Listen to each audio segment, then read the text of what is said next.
Hello guys, good morning, welcome to my channel and it's me again, ang inyong Jesmasong Kaalda Vlogger. So gusto ko munang magpasalamat sa inyong lahat na walang sawang tumatangkilik, nanonood, sumusuport at sumusubaybay ng mga content ko araw-araw dito sa aking channel. So thank you so much for your love and support na binibigay, especially sa oras na nilalaan ninyo para manood dito sa channel ko.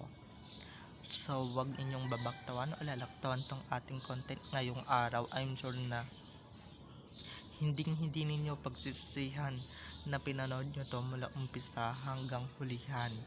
And syempre, very interesting tong ating topic ngayong araw. Kaya, pakatutuwa ka ninyo, okay?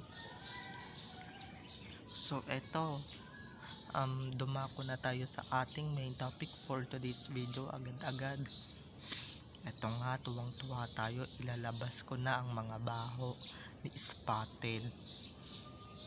Eto nga no, kamuntikan ng mademanda si Spotted or masasampahan na siya ng kaso dahil nga sa mga pinagagagawa niyang mga fake news and mga false news. So, eto na guys, watch this. Mamaya ipapaliwanag ko sa inyo ng buong buo. So, eto na guys, watch this. At kung nakita nyo na ngayong recap, so once again, si TTO sa mga admins na mababait, syempre sa mga admins ko. So thank you so much dahil pinagkakatiwalaan nyo kung ilabas ang mga katotohanan patungkol kina Main at Alden and syempre patungkol sa kanilang mga buhay-buhay inside or outside man yan sa showbiz. Syempre kung hindi din dahil sa inyo, wala ako dito sa kinalalagyan ko and syempre kung ano man yung posisyon ko ngayon. Thank you so much. So, eto na, dumako na tayo sa ating main topic for today's video. Buti nga sa'yo, Mr. Spotted, muntikan ng mademanda dahil nga sa mga pinaggagawa niyang mga fake news at mga kung ano-anong ka kung ano-anong mga itim na salamangka at kung ano-anong mga issue na hindi naman totoo dahil nga hindi niya sinasawa yung mga gumagawa ng fake news. Yan, muntika na siyang masampahan ng demanda. 'Di ba? Eto nga no, medyo good vibes tayo for today's video at alam ko na alam ninyong good vibes din tong ina-update ko. So sayang no, yung muntika na word but hindi pa talaga maituloy or hindi pa matuloy-tuloy no. So sana I'm praying and ang tawag lang yan guys is karma. Okay, karma ang tawag daan sa pinagagagawa or mga nagbabayad na si Mr. Spotted sa mga kasalanan na ginawa niya, sa mga pinagagagawa niyang mga at ginagawa niyang mga kagaguhan na hindi man lang niya sinasawa yung mga fans niya, nakakapraso sa kag-e-edit yan. Mismong idol ninyo mapapahamak. Pero sana no,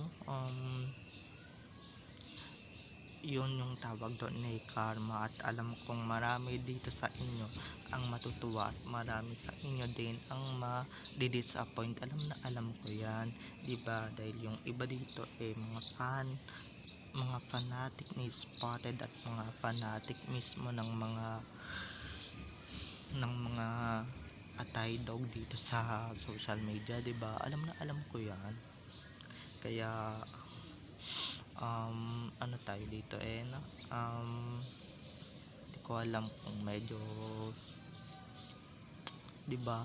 Pero ngayon dito tuwang-tuwa ako dito sa video na ito dahil unti-unti nang lumalabas ang mga baho na itinatago ni Spotted and syempre ng kanyang mga parentals no at kanyang mga pagkatao. Talagang lumalabas na ng bonggang-bongga. So ilalabas natin yan na pagka once na may nalaman tayo and once na may nakuha tayong information galing sa mga admins ko. So credit sa kanila, no? And syempre, 'di ba? Hindi lang naman si Spotted ang gumagawa ng fake news. Talagang sunod-sunod na 'yan.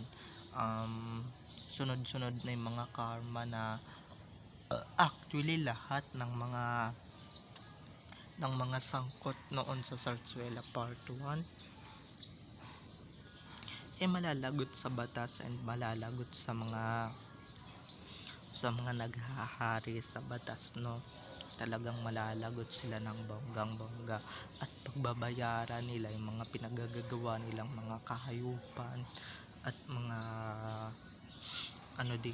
mga consequences. Pagka talaga gumawa ka ng bad at gumawa ka ng mga hindi magaganda sa kapwa mo, talagang karma ang kakatok sa'yo. 'Di ba? At pagbabayaran mo yan, it's either may magkakasakit or it's either may makukulong, 'di ba? May mga sasampahan ng mga kaso yan. Susunod na yan yung mga armins na nasasampahan, yung mga armins na susunod na sasampahan ng kaso or idedemanda. 'Di ba? Sunod-sunod lang yan. Yan yung kabayaran sa mga kawalangyaan at kabobohan ninyo dito sa social media. 'Di ba? Lalong-lalo na guys yung mga nagpapalabas ng fake news dito, 'di ba?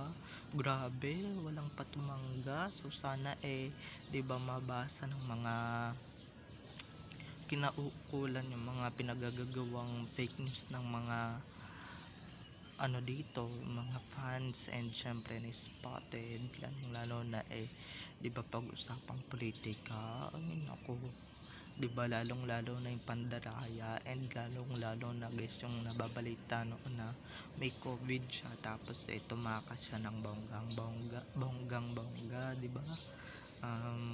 Bawal yun sa batas and bawal yun sa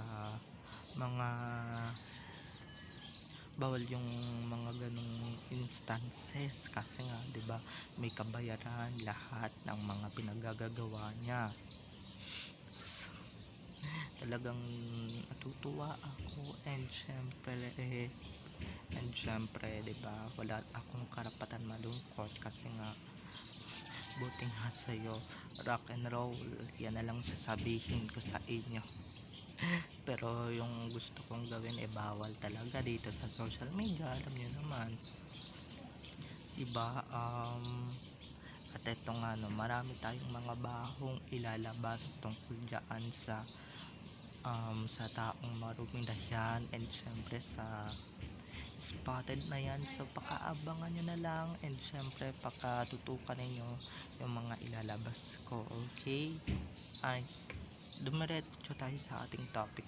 Ba't hindi nyo pa din idemanda yung mga kasangkot sa Zarzuela, lalong-lalo na yung magulang, yung Spotted, yung kapatid, yung mga taong showbiz na akala nyo naman 'di ba mga plastic.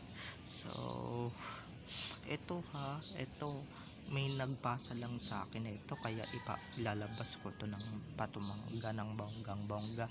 Wala akong pakialam kahit na i-bash ako ng i-bash dito, basta nailabas ko itong hinaing ko at nailabas ko itong nasa sa puso ko, okay?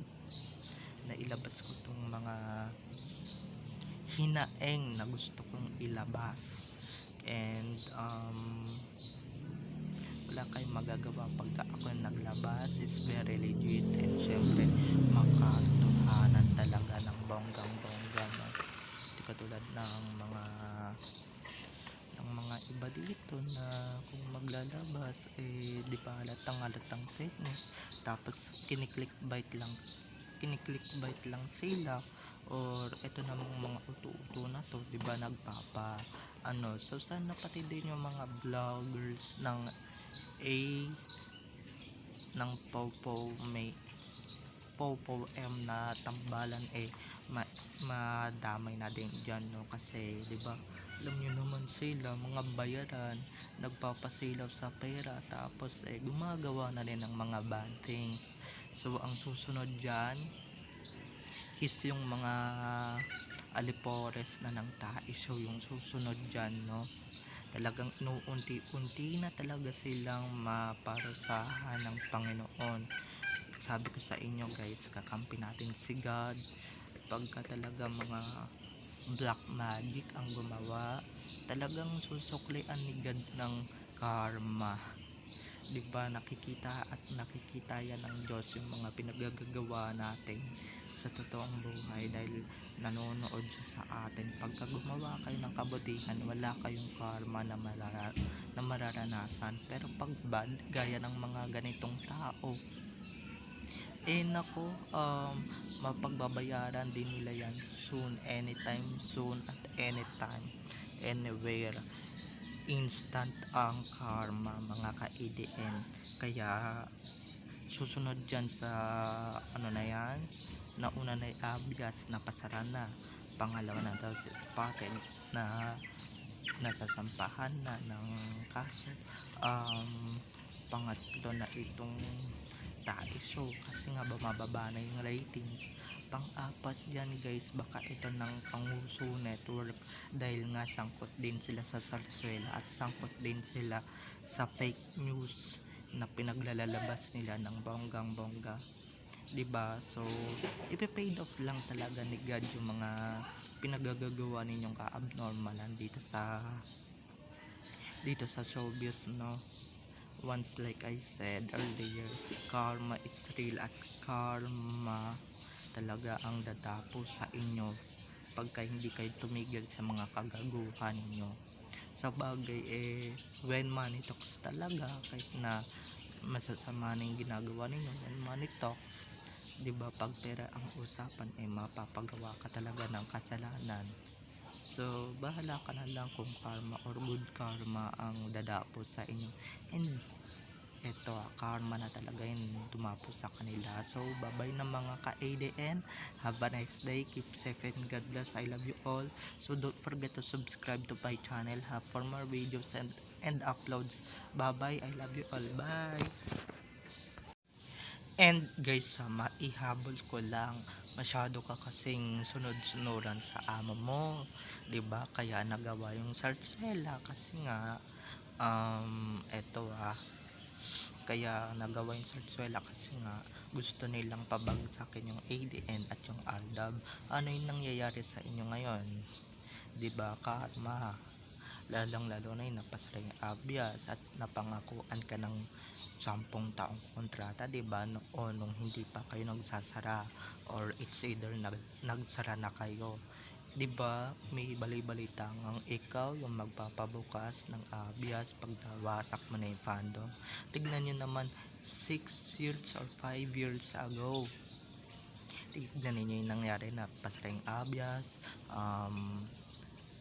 nawala yung Sarsuela part 1, na bumaba ratings ng tatlong bugok na matatanda, tapos ikaw, 'di ba, makakasuhan ka, tapos sana yung mga vloggers din na bayaran, na lalong lalo na yung mga bumaligtad, diba, masangkot din, tapos tapos yung mga fans ninyo naglalabas ng fake news. So susunod na rin dyan guys yung sack din, okay, hintayin nyo na lang, few years from now, ay magbilang-bilang tayo, 5 years from now, ewan ko kung vlogger pa ako nun na